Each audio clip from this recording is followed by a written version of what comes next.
Hey everyone, Software Dev Jason here. We're back for another video, unfortunately, about fixing this Focus. It's been, let's see, a couple weeks since I finished the rebuild of this engine, so I hope I don't put this video out before I finish posting all those videos, because they're taking a while, because usually the videos are about 25 minutes long, so it takes a while to edit through them and remove all my bumbling, stuttering madness. Anyway, this car started overheating on me the other day on the way home. I got in some stop-and-go traffic, and it started gradually increasing.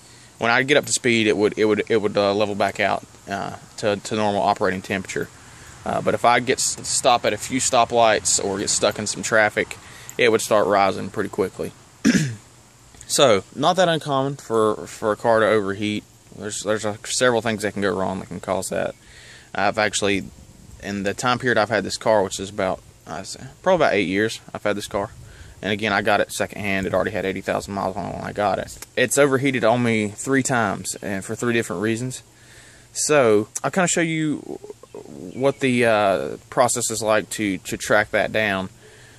Like I said, I'm gonna look at the 3 things that have failed in the past, and if it's not one of those 3 things, then we'll start researching into what else it could be.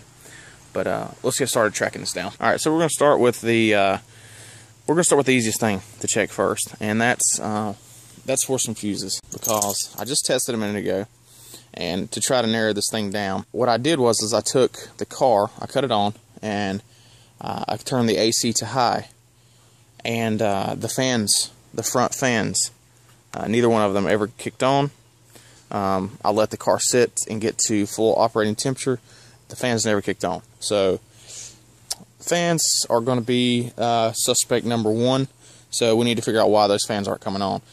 I'm pretty sure if you cut the AC on high, or you cut the even if you cut the heater on high, possibly, I'm not sure, but if you cut the AC on high, then at least one of those fans should kick on. There's 2 fans. One of them kicks on at like operating temperature, one of them kicks on when it gets hot. I think there may be 2 speeds to those fans as well. I'm not really sure. I haven't really looked it up. It's been a while. But anyway, the fans didn't come on, so I know that's going to be a problem. So let's try to track that down. The first thing I'm going to do is I'm going to pull a couple fuses here. This is an easy fix if it's what this is. You can look in your service manual, or you can look in your owner's manual even. They may have this diagrammed, or you can even just simply look at the pictures they have displayed. There's 2 relays here. I'm not going to mess with those. That's probably not the problem, but we may have to. So what I'm going to be looking at is these 2 fuses, this F2 and F6. That's a 30 amp and a 50 amp fuse. I'm going to see if one of those has blown. That would be a real simple fix to this problem. In the past, one of the times that I have overheated in the past, it was actually this 50 amp fuse had blown. So let's go ahead and pull those out. And you have a little tool here to use for that. It doesn't work that well for these big fuses, so give it kind of a wiggle.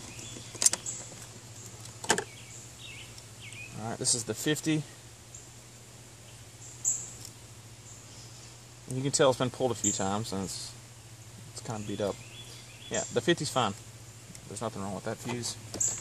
And I don't have to pull the 30 because I can see the side of it there, and I can tell there's nothing wrong with that. So I'm going to go ahead and stick the 50 back in. We may have to come back in here, I'm not sure. But those 2 fuses were my first 2 quick checks, and they didn't pan out. So let's move on to something. Alright, so suspect number 2 in this problem is going to be the cooling fans resistors here, or resistor here. This has went bad in the past, and it resulted in the fans not coming on, as well as the fuse problem. So this guy is going to be the next thing I look at here. I think actually when I changed this in the past, the actual connector here burned up, so I had to not only get a new resistor, I had to get the little dongle here, and I had to splice that back into the wiring harness. I think that's what I had to do, because I think the actual connector itself was messed up.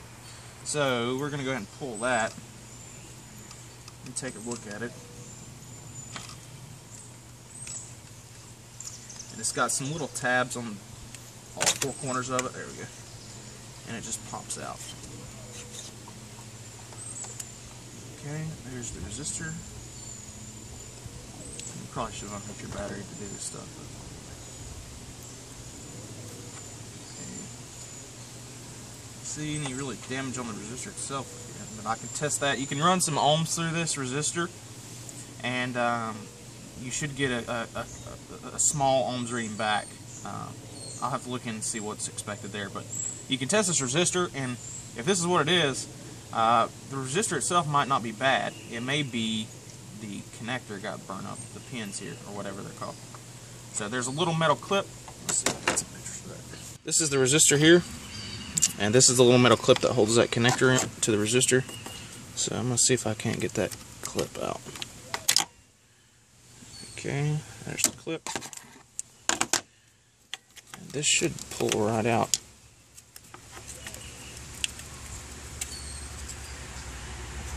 Okay. Yeah. Well, it's a good sign. Well, not a good sign, but I'm guessing that's going to be burned up. Yep, how nice. There is the problem that's preventing these fans from kicking on, which is causing the car to overheat. This got burned up. I don't know why. I don't know why. So I'm going to have to get one of these dongles, so I have to splice it back in again, I guess. I'll test this with the multimeter to see if it's good, but I'll probably go ahead and order the whole thing, because I think, if I'm not mistaken, when I ordered this one in the past, I got it with that as well. Who even made this? Okay, this is a genuine Ford part. You see the little Ford logo in the left-hand corner there? So I guess I'll go ahead and start researching to see how much that part is. Alright guys, well that was pretty quick to figure out anyway. So I'm going to go ahead and temporarily put this back on.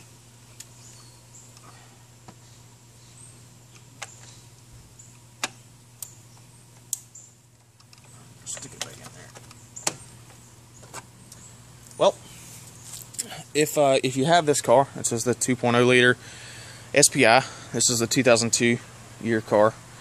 If you have this car and you have an overheating problem, maybe check those two things first. Save you a little bit of diagnostic money from the mechanic, because that actually that's nothing to replace yourself. So the fuses and that, if that's your problem, then you're saving yourself a bunch of money by fixing that yourself. A bunch of money. That is not the only problem that this could be. The other problem that I've had in the past was my thermostat was stuck in the closed position, and you'll have a lot more serious symptoms when your thermostat's bad, because when the fans were bad, I still had enough coolant flowing and enough speed when I was driving home that I could keep the car relatively cool.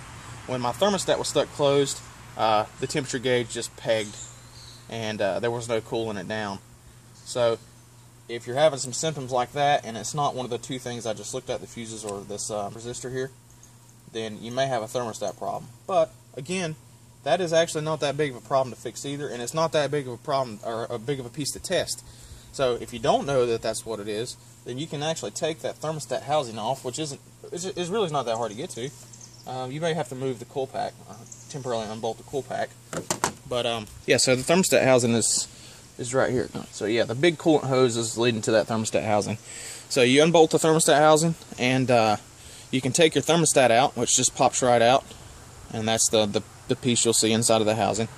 And you can actually test that inside. You can boil some water, get it above 200 degrees or so, and you stick the thermostat in there, and it should open up, and as the water cools, it should close. And there's probably some other ways. I think that's how I tested mine. Alright, hey everyone, it's been a couple days since the last piece of footage was shot, and I was mainly just waiting on this part to come in. I think this is everything I'm going to need. So I have some wire strippers, because we have to splice into the wiring harness where the old plug burned up. Some crimpers, because there's probably some kind of butt splicer that we'll have to crimp. Razor knife to cut that old plastic wrap or conduit or whatever that plastic covering around those old wires is called. And a heat gun, because I think this came with shrink wrap. I only opened it real quickly at the store just to make sure everything was in there. So this is what came in the package. got a new resistor.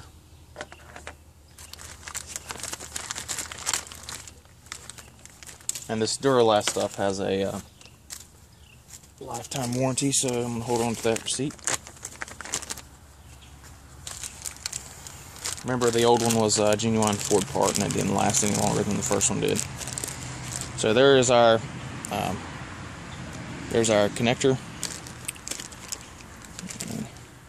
2 ends will be splicing on. Not sure where my camera was pointing earlier. There's the new resistor.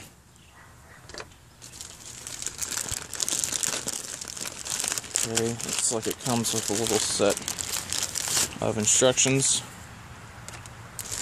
So this is kind of like a whole little repair kit. I didn't know that. Yep, so 2 little pieces of shrink wrap. And 2 of those little butt splashers there. That's what we'll have to crimp down to connect the 2 wires. So, alright, let's get started. Alright, first things first, before we start messing with any wiring, we're going to go ahead and unhook the negative.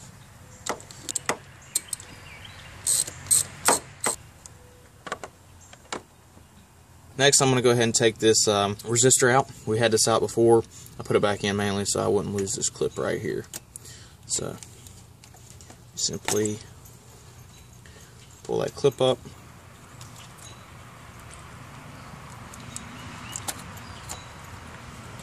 That comes off. And the actual resistor itself, there's 4 tabs around it. There's one, and the other 2 corners down there. You just kind of pull one side of those tabs away from it. And it slides right up. Around this wire here at the top and down here where it connects to the rest of this piece of the harness, there is tape around the conduit. So you can pull that tape off or cut it if you have to. Okay, so next step, and I think the goal here is kind of going to be to stagger these butt splices that we're going to put in, and B, to maintain the same length that this piece of the this piece of the connector is already. So I don't want I want it to stay the same length so it'll fit in the protective conduit or whatever. And I don't want it to be too thick. I don't want to have the butt splices side by side, I don't think, because the instruction says something about it staggering them. It said 3 inches, but that's not going to leave me a lot of room to work on this. I'm going to actually snip one, and I went and grabbed a pair of dikes. I don't think I mentioned that tool in the first video. Alright, so I think I'll make my first cut right down here. I'll make my second cut a little bit higher up toward the connector. Should try it. You can always change it up. Alright, so now our connector's off. Alright, so my next thing I'm going to do is I'm going to go about a 1/4 inch back on this wire, and I'm going to strip the insulation off of it.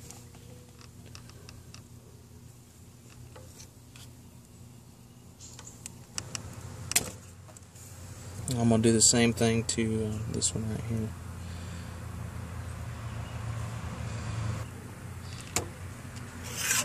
Alright, so the next thing I'm going to do is I'm going to cut the new wire. I'm not going to cut it the same length as the old one. I'm going to give it a little extra space here for me to work, but I am going to stagger it. I've gotten the butt splices on there, and so I'm going to take my crimper. I'm going to crimp them onto those wires. So let's see if I can get in there to do that.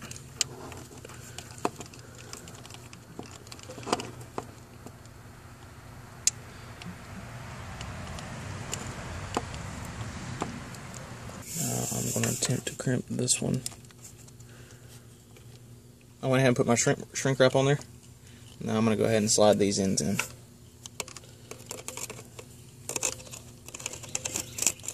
Now that that's in, I'll go ahead and try to crimp this side as well.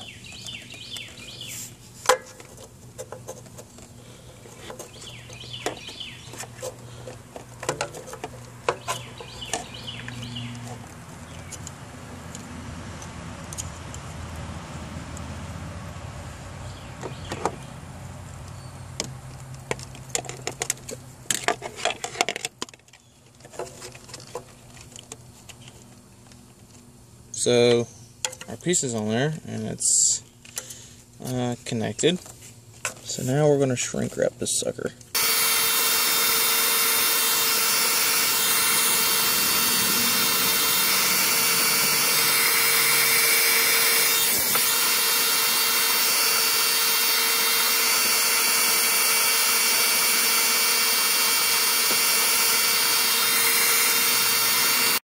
Alright, so I finished shrink wrapping that. It's not too bad. I don't know if you can see that or not. Still does up pretty nicely. Alright, so what I'm going to do now is I'm actually just going to put the conduit back on. And then I'm going to test everything out. I'm not going to tape it. I'm going to have to tape this back up with some black electrical tape. But temporarily, I'm just going to slip this back over it. Alright guys, so it's all plugged in. Like I said, I still got to put electrical tape on it. I'll do that after I make sure that's actually working. I hooked the negative back up on the battery, and so we're going to give it a shot real quick, crank it up, cut the AC on high, and see if we have a fan.